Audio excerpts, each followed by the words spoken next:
Bienvenue sur la quotidienne de l'IA, la rubrique du premier site d'information sur l'IA, iainfo.fr.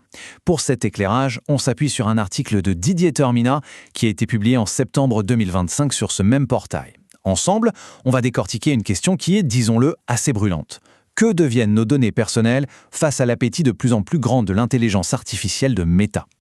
Oui, parce qu'il faut bien le dire, l'IA de Meta, elle transforme nos applications de Facebook à Instagram. Mais cette innovation, qui est assez spectaculaire, repose sur une ressource essentielle, la plus précieuse en fait, nos informations personnelles. Alors, plongeons ensemble dans cette mécanique pour vraiment comprendre ce qui se joue derrière nos écrans. Allez, on entre dans le vif du sujet. L'IA de Meta, c'est une nouvelle réalité. On ne parle plus du tout d'un gadget futuriste, non. C'est bien une couche presque invisible et omniprésente qui est maintenant intégrée au cœur de nos usages de tous les jours, sur les plateformes du groupe. Et tout s'est accéléré à une vitesse folle. Dès juin 2024, Meta posait les bases. Moins d'un an plus tard, hop, en avril 2025, l'entreprise officialisait l'utilisation des contenus publics européens comme matière première. Et puis, au printemps, l'assistant Meta AI s'est invité dans nos conversations. C'est clair, c'est une stratégie rapide, massive, qui change complètement la donne. Ce qui nous amène à une question logique. Nos données sont le carburant de cette IA, mais de quel carburant on parle au juste ? D'où vient toute cette énergie qui fait tourner les modèles d'IA de Meta ? Eh bien la réponse, elle est toute simple, mais elle est cruciale. Elle vient de nous. Et attention, on ne parle pas de données abstraites là, il faut bien s'imaginer. Ce sont nos photos de vacances, les légendes qu'on écrit sous nos publications, les commentaires échangés avec nos amis, bref, toutes nos expressions publiques, nos créations, nos conversations visibles par tout le monde sont collectées systématiquement pour nourrir la machine. Alors, Meta tresse une ligne claire, une sorte de frontière. D'un côté, il y a tout ce qui est public, qui est donc considéré comme bon à prendre pour son IA. De l'autre, les messages privés qui, d'après l'entreprise, resteraient sanctuarisés grâce au chiffrement. C'est la promesse affichée, en tout cas, le dernier rempart, en théorie, de notre vie privée. Et pourquoi une collecte aussi massive ? La justification officielle, elle est double. D'abord, un impératif de compétition. Il faut absolument rattraper les rivaux comme OpenAI et Google. Et ensuite, une promesse, celle d'améliorer nos services, de les rendre plus personnalisés, plus performants. Le progrès technique, en somme, comme argument massu. Face à cette collecte, on pourrait se sentir un peu impuissant, non ? C'est là qu'on arrive à notre troisième point. Est-ce qu'on a le droit de refuser ? En théorie, la réglementation européenne, le fameux RGPD, nous offre une sorte de bouclier. Mais est-ce que c'est un droit réel ou juste une illusion ? Ce fameux droit d'opposition, ou opt-out comme on dit, c'est un pilier de notre protection en Europe. C'est vraiment le rempart légal qui doit nous permettre de garder le contrôle.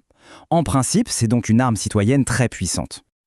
Mais passons de la théorie à la pratique. Et c'est là, bien sûr, que ça se complique. Meta a transformé l'exercice de ce droit, qui est pourtant fondamental, en un véritable parcours du combattant. La notification est super discrète, le formulaire est bien caché, et, le comble de l'ironie, il faut justifier son refus. Franchement, c'est une démarche qui est conçue pour décourager.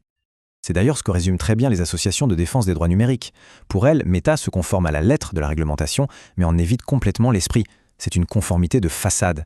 Sur le papier, le droit existe, oui, mais dans les faits, tout est fait pour qu'il ne soit pas exercé. Du coup, il est vidé de sa substance. Et la situation continue d'évoluer, pas forcément dans le bon sens. Ce qui nous amène à notre quatrième partie, l'illusion du foie. Avec l'arrivée de son agent conversationnel Meta AI, l'entreprise nous fait entrer dans une nouvelle phase, une phase qui réduit encore plus notre contrôle. Le glissement est assez clair en fait. Pour nos publications, il y avait un droit de refus, même s'il était compliqué à exercer. Mais pour nos conversations avec Meta AI, le choix devient binaire. Soit on accepte la collecte, soit on n'utilise pas le service. Point. Le consentement par défaut est remplacé par un non-choix. En gros, utiliser, c'est accepter. Et au-delà des aspects techniques et juridiques, cette stratégie nous amène à la dernière partie de notre analyse, le véritable enjeu citoyen.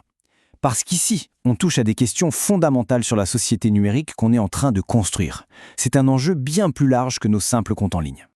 Le point qui est absolument crucial, c'est ce transfert de pouvoir. Un glissement assez subtil mais bien réel du pouvoir de l'individu, du citoyen, vers des systèmes algorithmiques de plus en plus puissants, mais aussi de plus en plus opaques. C'est une véritable perte de contrôle. Autrement dit, nos réseaux sociaux se transforment peu à peu en laboratoires de données. Nos espaces d'expression, de partage, deviennent des terrains d'expérimentation où chaque petite interaction est transformée en matériau d'apprentissage pour une exploitation technologique à une échelle industrielle. Et les risques y sont bien réels. L'érosion du consentement, le manque de transparence, ce déséquilibre flagrant du pouvoir, Tout ça, ça ne touche pas seulement à la protection de nos données. Ça touche au cœur même de notre capacité à maîtriser collectivement notre environnement numérique et à faire des choix vraiment éclairés. C'est donc la question finale qui reste en suspens, celle que toute cette analyse nous pousse à nous poser. Est-ce que le gain en performance et en innovation justifie cette opacité et cette perte de contrôle? Jusqu'où est-on prêt à aller au nom du progrès? C'est un débat absolument essentiel pour notre avenir numérique. Retrouvez toute l'actualité autour de l'intelligence artificielle sur le portail ia-info.fr.